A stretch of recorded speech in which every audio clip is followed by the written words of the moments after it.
Hey guys, welcome back to my YouTube channel. This is Manisha and you watching miss crazy. तो आपको title से पता चल गया होगा कि ये वीडियो किस बारे में है और मैंने कुछ पॉइंट्स जो हैं वो लिस्ट डाउन कर लिए हैं। आज हम लोग थोड़ा सा समझने की कोशिश करेंगे कि लंदन या यूके में अगर आपको कहीं घर लेना है तो किन चीज़ों का ध्यान रखना होगा। ठीक है, तो सबसे पहला पॉइंट जो है वो है बजट। बजट तो आप सेट करोगे, ठीक है, और जिसका जितना बजट है आदमी उसके अकॉर्डिंग अपना सर्च स्टार्ट करेगा। सबसे पहले हम लोग बात कर लेते हैं एरिया के बारे में। एरिया आपको डिसाइड करना होगा ये देख करके कि आपको ऑफिस डेली जाना है या फिर पोस्ट पैंडमिक क्या हो गया कि बहुत सारे लोगों को डेली ऑफिस नहीं जाना होता। तो आपको समझना ये है कि अगर आपको डेली ऑफिस जाना है तो प्लीज़ मेक श्योर आप 40 मिनट से ज़्यादा का ट्रैवल टाइम रखें ही ना। मैं तो यही कहूँगी कि हाफ एन आवर रखें, क्योंकि फिर क्या होता है ना, डोर टू डोर जाने में कम से कम 45, अगर आपका travel time half an hour है तो डोर टू डोर जाने में आपका कम से कम 45 मिनट का टाइम लग ही जाता है। तो मेक श्योर कि आप अगर आपको डेली ट्रैवल करना है तो आपका जो ट्रैवल टाइम है वो 40 मिनट से ज़्यादा नहीं होना चाहिए। अगर आपको हफ्ते में एक बार या 2 बार जाना है, जैसा कि पोस्ट पैंडमिक अभी ज़्यादातर ऑफिसेज में ऐसा हो रहा है जिनको डेली नहीं जाना है, तो आप थोड़ा सा उसको स्ट्रेच कर सकते हो। तो अगर आपको 45 मिनट का ट्रैवल टाइम है तो आप उसको मैनेज कर सकते हो अगर हफ्ते में 2 बार करना है तो, ठीक है। और फिर एरिया में आ जाता है अनदर चीज़, मार्केट। आपको ये देखना होगा कि मार्केट कितनी दूर है, क्योंकि देखो हम अज्यूम कर रहे हैं कि अगर आप नए अगर आप लंदन आए हो तो अभी आपके पास में कार वार तो होगी नहीं।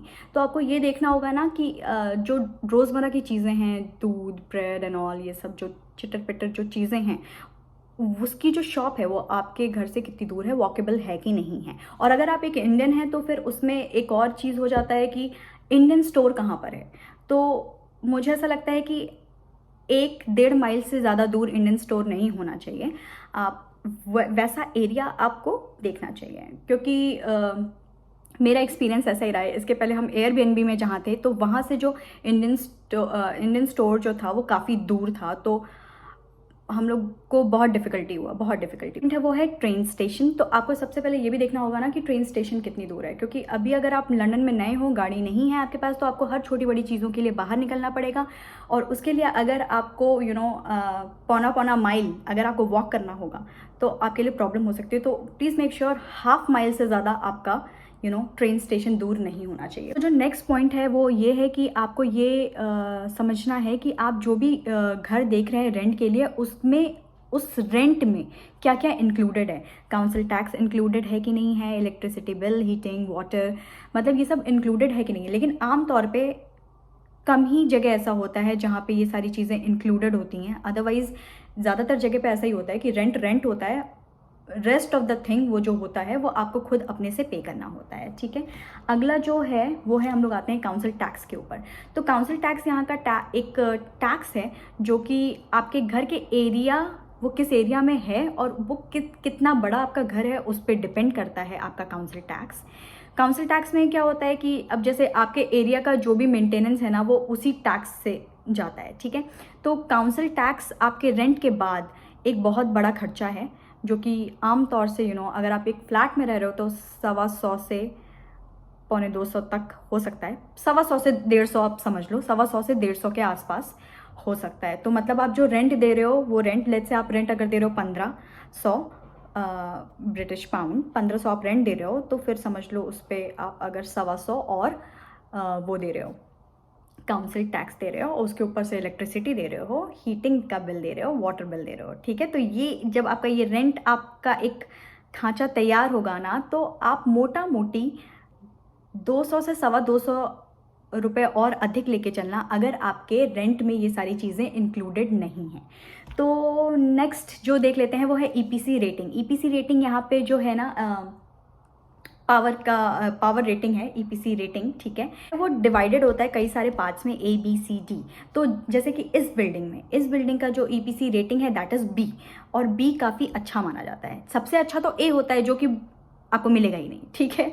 वो देखने में, वो आमतौर पे देखने के लिए नहीं मिलता है कि किसी जगह का जो ईपीसी रेटिंग है वो A हो। तो लेकिन अगर B है या C है तो भी ठीक है। लेकिन फिर जैसे D, E आगे बढ़ता जाएगा तो वहाँ पे आपकी जो इलेक्ट्रिसिटी का जो बिल है वो थोड़ा ज़्यादा आता जाएगा, ठीक है।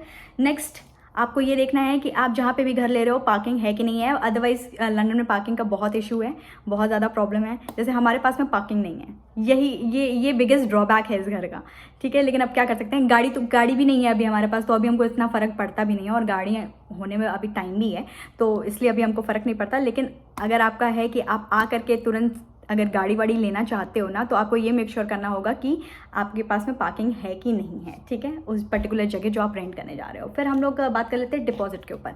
अच्छा, अब जब आप यहाँ पे रेंट लेते हो, देखो ये तो नॉर्मल है, ये तो इंडिया में भी होता है या फिर और भी दूसरे जगह पे भी होता है कि आप रेंट कर रहे हो, तो जैसे कि अगर आप 1500 रुपये का अगर आप रेंट कर रहे हो ना, है ना, रुपए नहीं यार, बार बार मेरे मुंह से रुपए ही निकल रहा है, तो मान लो अगर आप 1500 में आप अगर रेंट कर रहे हो, तो आप समझ लो कि इतना ही आपको डिपॉजिट भी करना पड़ेगा, आमतौर पे इतना ही होता है। और अगर कम या ज़्यादा हुआ ना, तो प्लस माइनस 100-200 दैट्स इट, इतना ही आपको डिपॉजिट वो होता है। लेकिन आप जब घर में मूव करो ना, तो ये मेक श्योर करो कि आप जब घर में घुसते हो ना, तो घर जिस कंडीशन में है उसकी सारी फोटोग्राफ्स ले लो, मेल कर दो सामने वाले को भी, जो मतलब ओनर है उसको भी कर दो, ताकि आपका जो डिपॉजिट है ना लास्ट में वो कटे ना। मतलब जब आप घर छोड़ो, तो अगर उसी सेम कंडीशन में अगर आप घर छोड़ रहे हो, तो आपका डिपॉजिट ना कटे। और डिपॉजिट आमतौर पे उतना ही होता है जितना कि घर का रेंट होता है, लगभग मोटा मोटी 1 महीने का ही होता है, ठीक है। अब फिर आपको ये भी देखना है हु मैनेजेस द प्रॉपर्टी। जैसे कि बहुत सारा जो प्रॉपर्टी होता है वो मैनेज करने के लिए लोग क्या करते हैं, जैसे कि ओनर्स जो होते हैं वो किसी कंपनी को दे देते हैं, वो मैनेज करती है property. So if anything goes wrong, they will be the one who is gonna take care of all the things. तो आपको ये भी देखना है कि अगर आपको आपके घर में कोई भी चीज़ का प्रॉब्लम होता है, तो उसका रिपेयर और ये सब कौन करेगा, कैसे करेगा। नेक्स्ट जो बहुत इंपॉर्टेंट पॉइंट है वो है can you decorate your house.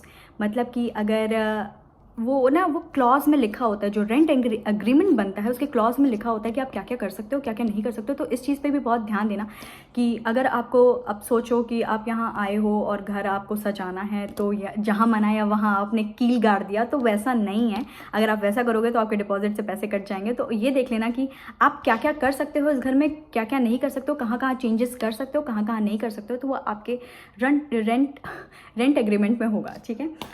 फिर नेक्स्ट पॉइंट जो है वो फर्निश्ड घर लें या अनफर्निश्ड घर लें। हम अपना बता रहे हैं। पहले जब हम माइंड मेकअप करके आए थे कि हमको अनफर्निश्ड घर चाहिए, और हम अपने हिसाब से अपना सारा सब कुछ खरीदेंगे, अपना हिसाब से सोफ़ा खरीदेंगे, गद्दा खरीदेंगे, बेड खरीदेंगे।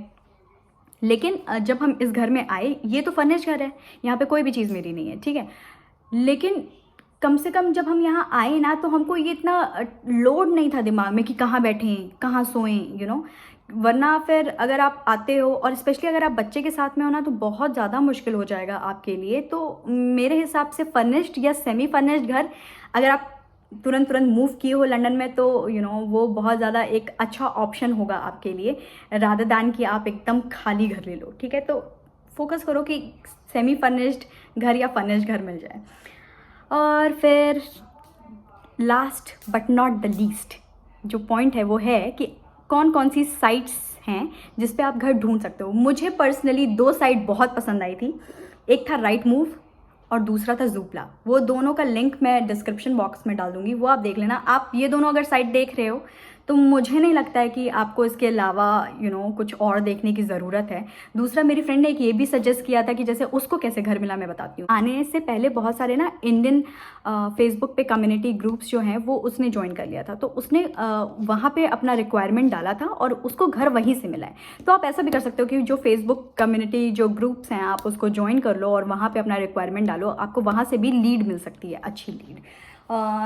या मुझे ऐसा लगता है कि मैंने सारे पॉइंट्स कवर कर लिए हैं। अगर मैंने कुछ नहीं कवर किया है तो प्लीज़ आप कमेंट सेक्शन में मुझे बता देना, मैं उसके बारे में आपको या तो कमेंट में ही बता देंगे, ठीक है। तो मुझे ऐसा लगता है कि मैंने प्रीटी मच सब कुछ कवर कर लिया है।